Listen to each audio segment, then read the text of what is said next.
Good morning to everyone. मैं वीना खैर PP समाज सारा परिवार की तरफ से आप सबका हार्दिक स्वागत करती हूँ। कक्षा 8 विषय हिंदी, पाठ 3 अंतरिक्ष परी सुनीता विलियम्स। विद्यार्थी मित्रों, आज हम आगे देखते हैं। जून 1998 में सुनीता को नासा के लिए चयनित किया गया। चयनित यानी चुना गया। अगस्त 1998 में उन्होंने नासा में प्रशिक्षण प्रारंभ कर दिया। प्रशिक्षण यानी क्या? तो प्रशिक्षण यानी कि एक विशेष प्रकार की शिक्षा होती है। नासा में जब उन्होंने 1998 में नासा में उन्हें ज्वाइन किया तो उसने प्रशिक्षण प्रारंभ कर दिया। कड़े प्रशिक्षण के बाद सुनीता खुद अंतरिक्ष यात्रा के लिए तैयार हो गई। कड़ा यानी कठिन, कि बहुत कठिन शिक्षण था, उसके बाद भी सुनीता खुद अंतरिक्ष यात्रा के लिए तैयार हो गई। सुनीता बताती है कि अंतरिक्ष स्पेस स्टेशन में ज़िंदगी आसान नहीं है, कि आकाश की जो स्पेस स्टेशन है उसमें ज़िंदगी जीना आसान नहीं है। खाने से लेकर नहाने तक यहाँ सब कुछ कठिन है। लौटने में मुश्किल होती है। आरंभ में चलने फिरने में दिक्कत होती है। हड्डियाँ कमज़ोर हो जाती है। दिमाग तैयार होने में समय लगता है। सुनीता ने खुद को अंतरिक्ष प्रशिक्षण लेकर तैयार किया कि एक दुनिया से वह दूसरी दुनिया में जाती है तो वहाँ कैसे कैसे कठिन परिश्रम करने पड़ते हैं, कैसी कैसी मुश्किलें होती है, कैसी कैसी दिक्कतें होती है। तो यहाँ पे हमको सुनीता ने बताया है। वैज्ञानिक तकनीकी भरे व्याख्यान रूस में रहकर अंतरिक्ष कार्यक्रम तथा उनके यान आदि के बारे में जानकारी प्राप्त की। कि उन्हें सुनीता ने क्या किया? तो वैज्ञानिक तकनीकी भरे व्याख्यान रूस में रहकर अंतरिक्ष कार्यक्रम यानी कि आकाश का जो कार्यक्रम होता है और यान आदि के बारे में सब उसने जानकारी प्राप्त की। उनके गोताखोरी में अनुभव होने वाले भारहीनता से स्पेस वॉक प्रशिक्षण में सहायता प्रदान की। गोताखोरी यानी कि गहरे समुद्र में डुबकी लगाना।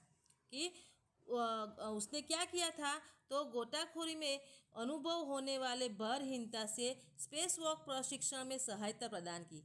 अंतरिक्ष यात्रा के संदर्भ में बहुत सी वैज्ञानिक जानकारियाँ और मुश्किलों के बारे में जाना। वे अंतरिक्ष के असंभावित खतरों से खेलने के लिए पूर्णतः तैयार हो चुकी थी। कि वहाँ पे अंतरिक्ष से संभावित खतरों से खेलने के लिए वह भी तैयार थी। क्यों? क्योंकि उसने पहले से ठान लिया था कि मैं जैसे नील आर्मस्ट्रॉन्ग ने धरती पे पहले कदम रखा है वैसे मैं भी ऐसा कुछ करके दिखाऊंगी। सुनीता पूरी तैयारी के लिए 9 दिन पानी के अंदर भी रही। कि सब तैयारी के लिए वह 9 दिन के लिए पानी के अंदर रही। प्रशिक्षण खत्म होने के करीब 8 साल लगे। कि वो शिक्षण जो एक प्रकार की विशेष प्रकार की शिक्षण होता है नासा में जाने के लिए, तो वह शिक्षण खत्म कब हुआ? तो करीब 8 साल लगे। कितने साल लगे? 8 साल लगे। डिस्कवरी अभियान फ्लोरिडा से कैनेडी स्पेस सेंटर से फ्लाइट इंजीनियरिंग के तौर पर डिस्कवरी मिशन में शामिल होने के बाद 10 दिसंबर 2007 अटलांटिस अंतरिक्ष यान से सुनीता स्पेस स्टेशन पहुंची। कि यह सब उसने शिक्षण लिया। उसके बाद वह 10 दिसंबर को कहाँ पहुंची? तो स्पेस स्टेशन में पहुंची करीब 8 साल के बाद। 17 दिसंबर को अंतरिक्ष में चहलकदमी की। कि 17 दिसंबर को उसने आकाश में चहलकदमी की। पृथ्वी से 360 किलोमीटर की दूरी पर कक्षा में स्थित अंतर्राष्ट्रीय अंतरिक्ष स्टेशन की गति प्रति घंटे 27,744 किलोमीटर थी। कि પૃથ્વીથી આટલા કિલોમીટર દૂર બરાબર અને આંતરરાષ્ટ્રીય અંતરિક્ષ સ્ટેશન की गति કેટલા કલાકની હતી? તો પ્રતિ ઘંटे 27,744 કિલોમીટરની હતી। यह अड्डा प्रतिदिन पृथ्वी के 15.7 चक्कर काटता था। कि आज એ લોકોનો અડ્ડો હતો બરાબર એ રોજનો પ્રતિદિન એટલે રોજ કે રોજનો પૃથ્વીનો કેટલો ચક્કર કાપતું હતું? તો 15.7। अर्थात सुनीता ने पृथ्वी के 2967 रिकॉर्ड बनाया। कि सुनीताए पृथ्वीना કેટલો રેકોર્ડ બનાવ્યો? તો 2967 67 रिकॉर्ड बना चक्कर अपने अंतरिक्ष प्रवास में लगाए कि अर्थात सुनीता ने पृथ्वी के 2967 चक्कर अपने अंतरिक्ष प्रवास में लगाए। कितना चक्कर लगाया था? तो आटला। इस अभियान में सुनीता ने 29 घंटे 17 मिनट तक स्पेस वॉक करके अंतरिक्ष में रिकॉर्ड बनाया था। तो उसने 29 કલાક 17 મિનિટ સ્પેસ વોક કરીને આકાશમાં રેકોર્ડ બનાવ્યો હતો। इससे पहले अप्रैल माह में 4 घंटे 24 मिनट में मैराथन जीतने वाली पहली अंतरिक्ष यात्री बन चुकी थी कि मैराथन दौड़ में भी वह पहली अंतरिक्ष यात्री बन चुकी थी। अंतरिक्ष में बोस्टन मैराथन में 4.5 घंटे में 42 किलोमीटर का सफ़र काटने वाली प्रथम अंतरिक्ष यात्री हुई। सुनीता ने अंतरिक्ष में 188 दिन और 4 घंटे के सैनॉन ल्यूसिक का रिकॉर्ड तोड़ा कि अंतरिक्ष में जाने के बाद भी उसने ये किया जो यहाँ पे हमें दिया है वो। सुनीता विलियम्स का 6 महीने तक रहने का अनुभव है कि वहाँ व्यायाम करना बहुत आवश्यक है कि 6 महीना સુધી रही પણ ત્યાં ઘડી व्यायाम એટલે आराम करવો खूब ज आवश्यक है ताकि मांसपेशियों और हड्डियों की शक्ति बनाए रखी जा सके, शरीर को लचीला बनाए रखा जा सके, जैसा कि साइकिल चलाना, दौड़ना, हवा में तैरना आदि। के अंतरिक्ष में जाने के बाद भी क्या हो सकता है? तो साइकिल भी चलाई जा सकती है, दौड़ी भी जा सकता है और हवा में तैर भी सकते हैं। अंतरिक्ष यात्रा में सोना मुश्किल, रोज डिब्बाबंद भोजन, भारहीनता, शरीर के लचीलेपन, तीव्र गति से खत्म होना, मांसपेशियों और हड्डियों को तेज क्षति जैसी समस्या थी कि अंतरिक्ष यात्रा में सोना यानी कि सुवाનું मुश्किल હતું। પછી रोज डिब्बाबंद भोजन, भारहीनता, शरीर के लचीलेपन की तीव्र गति से खत्म होना, मांसपेशियों और हड्डियों की तेज क्षति से समस्या, ये सभी सारी समस्या कहाँ पे थी? तो अंतरिक्ष यात्रा में थी। सुनीता ने अंतर्राष्ट्रीय अंतरिक्ष केंद्र में 6 महीने प्रवास के दौरान कई महत्वपूर्ण कार्य किए। वो अंतरिक्ष में जाने के बाद भी 6 महीने में उसने बहुत ऐसे कार्य किए जैसे human like science, physical science, पृथ्वी का निरीक्षण, शिक्षा और टेक्नोलॉजी डेमोन्स्ट्रेशन जैसे विषयों पर काम किया कि ये सब काम उसने कहाँ पे किया? तो अंतरिक्ष में जाने के बाद।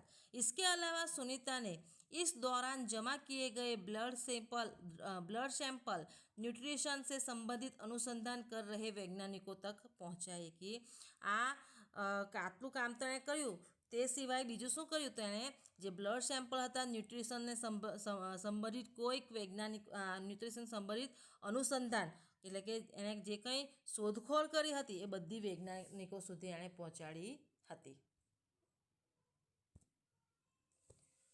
सुनीता ने कहा कि यहाँ पर सबसे बड़ी बात मुझे यह लगती है कि हमारी पृथ्वी कितनी शानदार लगती है कि ऊपर से हम देखते हैं तो हमारी पृथ्वी कितनी अच्छी लगती है।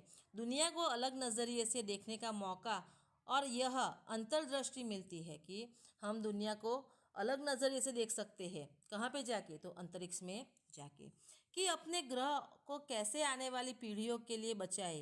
अंतरिक्ष मिलजुल कर काम करने की बढ़िया जगह है और यहाँ आकर ऐसा लगता है कि हम पृथ्वी पर क्यों विवादों में उलझे रहते हैं। कि क्या कहते हैं कि अंतरिक्ष मिलजुल कर काम करने की सबसे बढ़िया जगह है और यहाँ आकर हमें ऐसा लगता है कि हम पृथ्वी पर क्यों ऐसे वाद विवादों में उलझे रहते हैं। नई दिल्ली के अमेरिकी सेंटर में अंतरिक्ष यान जब भारत पर से गुजरा तब वीडियो कॉन्फ्रेंसिंग के दौरान सवालों के जवाब देती सुनीता ने कहा कि यहाँ से विश्व सीमाओं में बटा नज़र नहीं आता। क्या कहते हैं कि जब दिल्ली के अमेरिकी सेंटर में अंतरिक्ष यान जब भारत पर से गुजरा तब उसकी कॉन्फ्रेंसिंग हुई थी तो उस दौरान उसने क्या जवाब दिया था कि यहाँ से विश्व सीमाओं में बता नज़र नहीं आता कि यह जो विश्व है वह सीमाओं में बट चुका है ऐसा नज़र नहीं आता। यहाँ से सिर्फ दिखता है हमारा सुंदर ग्रह, सुंदर ग्रामीण इलाके, सुंदर पहाड़ और आसमानी रंग के सुंदर महासागर, हरे मैदान और अनेक रंगों में ज़मीन दिखाई दे रही थी। यह दृश्य बहुत मनोहर था कि क्या है कि यहाँ से सिर्फ सुंदर ग्रह देखते हैं, सुंदर ग्रामीण इलाके दिखते हैं, पहाड़ दिखते हैं, आसमानी रंग दिखते हैं, महासागर दिखते हैं, हरे मैदान दिखते हैं और अलग अलग रंगों में अलग अलग रंगों की ज़मीन दिखाई देती है। 19 जून 2007 को स्पेस शटल अटलांटिस सुनीता समेत 7 अंतरिक्ष यात्रियों को लेकर धरती की ओर रवाना हुआ। जब पहली बार वह अंतरिक्ष में गई थी तब वह कितने दिन के बाद आई थी? तो 194 दिन के बाद वह पृथ्वी पर आई थी। पूरा विश्व सुनीता की सकुशल वापसी के लिए प्रार्थना कर रहा था। 194 दिन 18 घंटे और 58 मिनट अंतरिक्ष में बिताकर रिकॉर्ड बनाकर सुनीता की वापसी 22 जून 2007 को हुई। सुनीता के आश्चर्यजनक कार्य से भारतीयों और गुजरातियों का सर ऊंचा हुआ। हम कह सकते हैं कि यदि नारी को सर्वोच्च स्थान पर बिठाना है तो सुनीता की तरह साहसी और महत्वाकांक्षी बनना होगा। कि जब उसकी वापसी हो रही थी तो सब पूरे विश्व के सब लोग प्रार्थना कर रहे थे और कितने दिनों के बाद वह अंतरिक्ष में बिताकर धरती पे वापस आई थी। तो 194 दिन 18 घंटे और 58 मिनट अंतरिक्ष में बिताकर उसने रिकॉर्ड बनाया। और सुनीता की वापसी कब हुई? तो 22 जून 2007 को हुई। अंतरिक्ष से कब बैठी थी? तो 19 जून 2007 को। और वापसी कब हुई? तो 22 जून 2007 को। और यह सब देखकर सब भारतवासी और गुजराती वासियों का सर ऊंचा हो गया। सर ऊंचा होना तो गर्व होना कि मुहावरा है। तो यह देखकर हम सब क्या कह सकते हैं कि अगर हमें नारी को सर्वोच्च यानी कि सबसे पहले स्थान पर बिठाना है तो सब नारियों को सुनीता की तरह साहसी और महत्वाकांक्षी बनना पड़ेगा। तो विद्यार्थी मित्रों, आपको इस पाठ में कोई भी ऐसा शब्द हो जिसमें आपको समझ नहीं आ रहा हो तो आप मुझे क्लास में पूछ सकते हो, मैं आपको समझाऊंगी। आपको इस पाठ के शब्दार्थ और मुहावरे आपकी नोटबुक में लिखने हैं। Thank you.